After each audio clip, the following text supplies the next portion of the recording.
Hello and welcome. Australian star Leo McKern rose from an engineering apprenticeship in Sydney to the heights of British theatre and TV and then into the ranks of Hollywood's best character actors. Leo left school at the age of 15 and lost an eye in a factory accident. He served in the Australian Army during World War II, began acting after the war and followed his actress wife Jane Holland to London. There, he went on to win roles at both the Old Vic and the Royal Shakespeare Theatre in Stratford-Upon Avon. His feature film credits ran from the Beatles Help movie to some of the great films of the period: A Man for All Seasons, Ryan's Daughter, The French Lieutenant's Woman, two of the Omen films, and Ladyhawke with Michelle Pfeiffer. But Leo was best known globally for his commanding performance in the title role in the BBC television series Rumpole of the Bailey as an eccentric London barrister.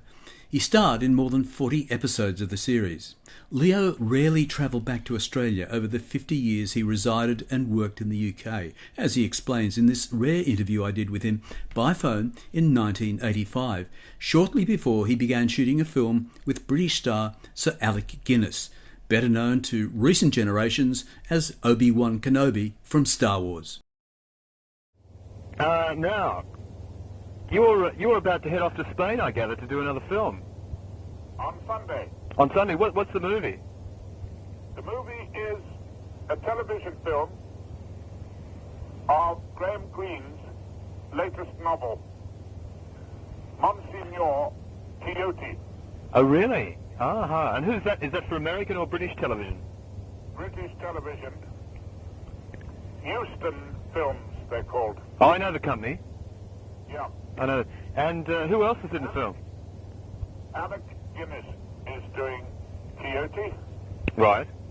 And I'm doing, of course, Panza, Sancho.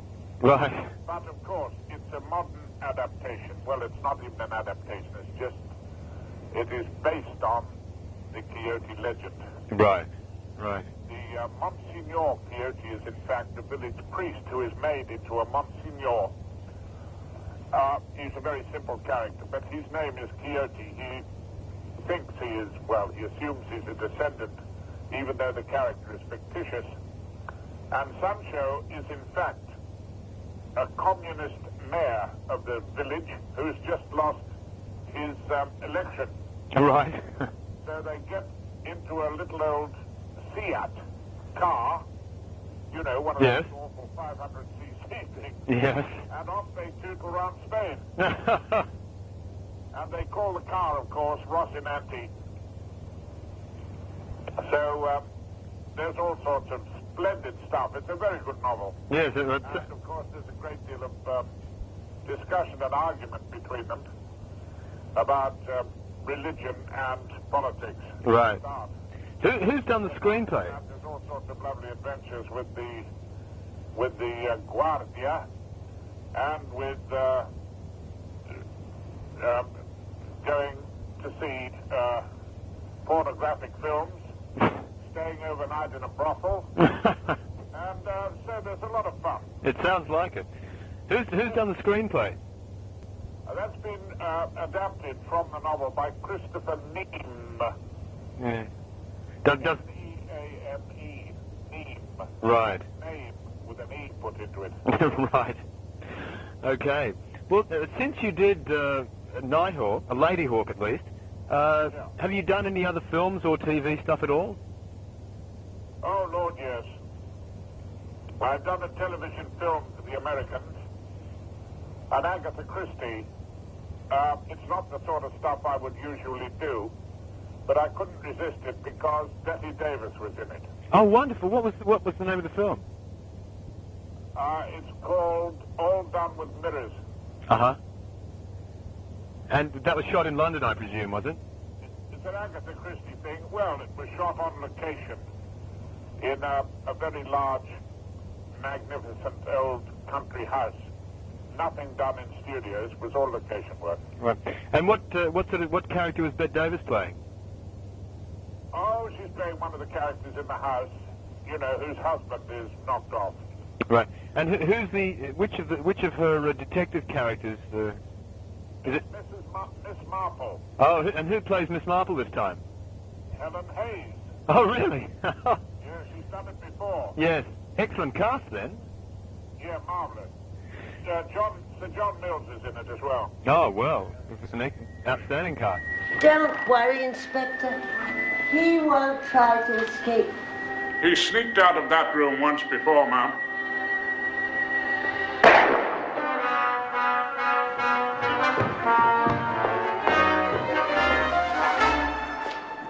Tell me something. Getting back to because obviously we don't have a great deal of time. I'm talking to you from my home in Annandale, which is just over the railway tracks from where you grew up, I think, in Summerhill. I was born in Summerhill, yeah. And where did you go to school? Sydney Technical College, was it? Sydney Tech High. Right. Well, one thing I've often... High School, which is now in Bexley. Right. Where it used to be in Ultimo. That's right. What I've often wondered, though, was, for years and years I've read magazine and newspaper articles talking about Australian actor Leo McKern now living in London or working in London or working in wherever and so on. And I've often wondered, do you still think of yourself as an Australian? Because, my God, it's, 40-odd years since you moved from here. Not quite 40 years, but yes, I think of myself very much as an Australian. I still have, of course, an Australian passport. And do you have a British passport as well? No. Right. Because if I applied for an English passport, British passport, I would lose my Australian nationality. Right. So, because the Australians don't take kindly to their people applying for other passports. No, we don't. That behaviour, it's a bit like Hitler. Not that I'm comparing dear Mr. Hawke or anybody else, but I think the fact that England, or rather Britain, when all that nonsense came about the nationality thing, when Britain, in fact, was reaping the whirlwind after having sown the wind of empire, yes, and then suddenly having 50 million bloody people, rushing over here and laying about on the welfare state as British citizens. Of course, then they had to apply the same rules to Canadians, Australians, South Africans, New Zealanders, and everybody else. Yes. Did you ever have any... That got up the Australians' nose a bit, as you know. Yes. And so they did a tit-for-tat thing. Yes. And I'm perfectly in accord with it. And have you ever had, though, over the years, any trouble staying in England? No, I've had no trouble at all, because all this legislation's pretty recent. After all, it was in the 70s, wasn't it? Yes. But I just wondered, I lived in... What's called, we have the right of residence here now. Right. So how long have you had that? Even so, if I came back to Australia, if I stayed out of England for longer than 2 years, I'd lose it. Ah, I see. Right. And I'd be reduced to, 60 days stay. Right. A year maximum. Right. And having to work on work permits and all the rest of it. Right. So how often do you come back to Australia, and for how long would you stay at any one time? Very rarely, I'm afraid.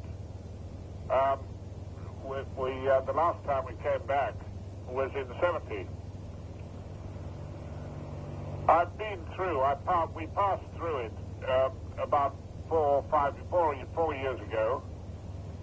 4 or 5 years ago, when I was coming back from Fiji. Oh yes, for Blue Lagoon. The Blue Lagoon. Right. But we were only in Sydney for about 6 hours. Right. So you obviously don't feel any strong hankering to come back here and spend any time here, or indeed work here for that matter? Yes, I do. You do? Yes, I do, and I intend to do so at some time. So why haven't you... has it simply been the enormous workload and opportunities there that have precluded you coming back? Well, I think so. That and the fact that I can't... in the last several years, I've grown absolutely terrified with the idea of flying anywhere. For example, on Sunday, I'm going up to Spain by train. Oh. Well, mind you, that's a lovely journey. Oh, Oh, yes, it would be all right, except at the English end, where we've got the British rail train to Paris is a bloody disgrace. Yes, I've been on it.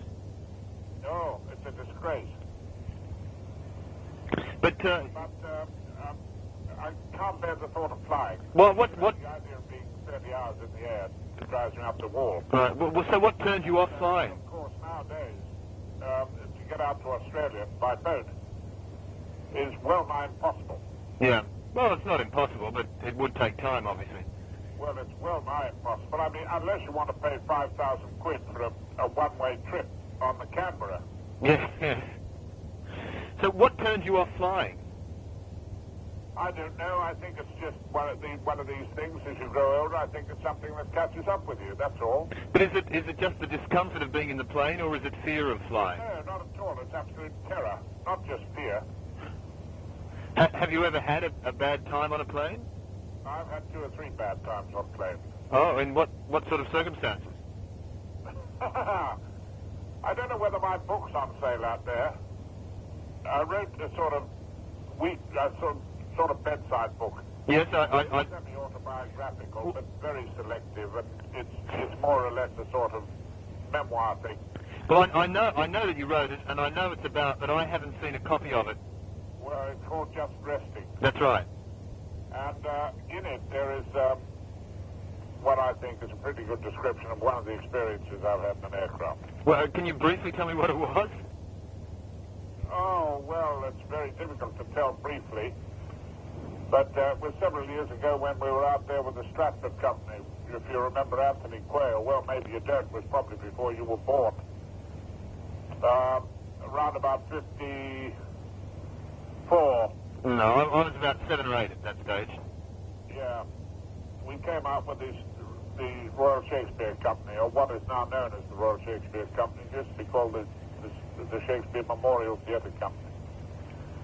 We came out there, and quite a few of the company went up. We were invited up, more or less as a publicity stunt, to a fellow who bred thoroughbred cattle up in northwest New South Wales at a place called Stratford. Right. And he was a bit mad about Shakespeare. I think his prize bull was called Orlando. And he called the creek that went through his property the Avon. So we went up for a publicity jaunt, a lot of members of the company and a lot of the press. And we flew up and we flew back. But when we flew back, a lot of the press decided to fly back with us, or rather took the opportunity to fly back.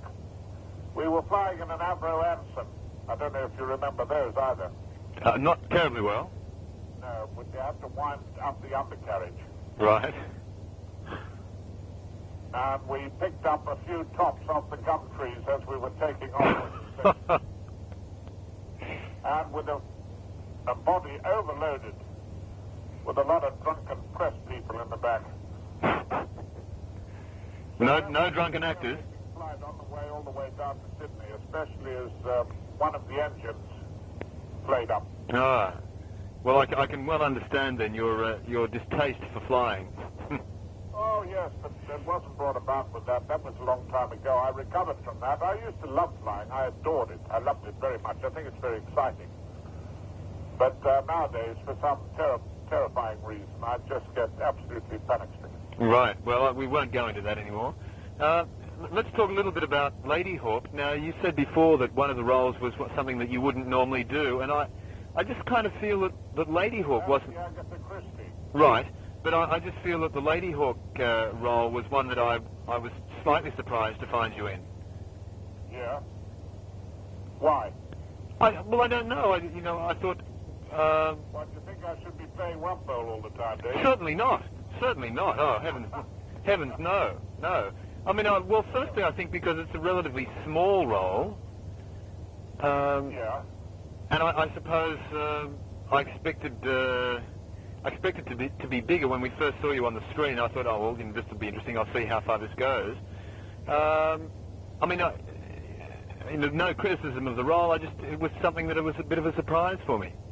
I see. What do you think of the film?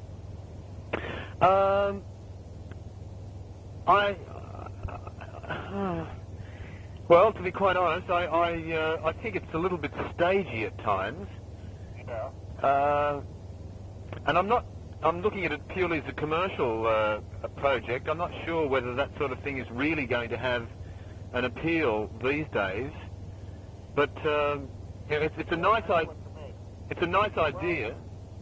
Well, I can explain, as far as the role is concerned, that when I read the film script, I found it a very refreshing and very pleasant script to read, and something that I wanted to do, because I'm sick to the bloody teeth of violence, sex, and pornography in a great mass of the material we do.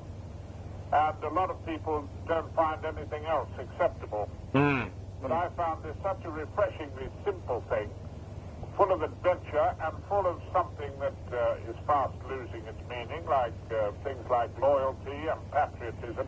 But it is also a very romantic script, and I think very simple and delightful and full of adventure and full of fantasy, with a minimum, in fact, with no sex, as far as I can remember, whatsoever. No, not at all. And I find that very refreshing, and I hope that it does catch on, and I hope that people like myself, who are a bit heartily bloody sick of sex and violence, might appreciate it. Right. Well, I think that certainly justifies your reason for taking it. Was it physically a difficult film to do? No, not really. I asked the question clearly because some of the sequences are shot, seemingly, it's hard to tell these days just when it's the real thing and when it's not, but, plenty of ice and water and climbing mountains and climbing up hills and so on and so forth. Oh, I see what you mean. Yes, no, that was all okay. That was, it was a marvelous film to do because of the, as you saw, that most of it, vast majority of it, of course, was all location, and it was all outside. Yes.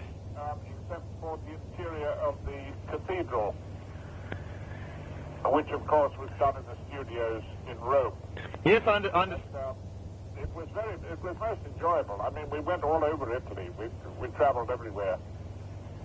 Right. And what do you think of the two other? Well, I presume the other male stars, Rutger Hauer and Jan Broderick. Oh, young Broderick is a delightful boy. He's a splendid lad. He's very talented.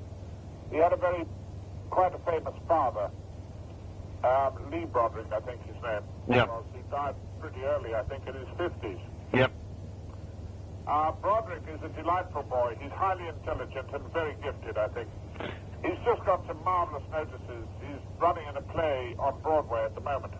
Oh, he's back on Broadway, because he did very well out of Brighton Beach Memoirs, of course. Yes. The girl is delightful, too. Michelle Pfeiffer. Absolutely stunning lady. Yeah, she's a sweetheart. She's lovely, too.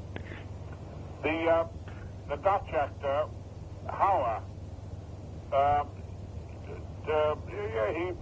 he's fine, you know. Leo continued to work into his late 70s, eventually moving to Bath in the west of England, where he died at the age of 82 in 2002. He had two daughters, Harriet and Abigail, who also became an actress and co-starred with her dad in a number of the Rumpole episodes.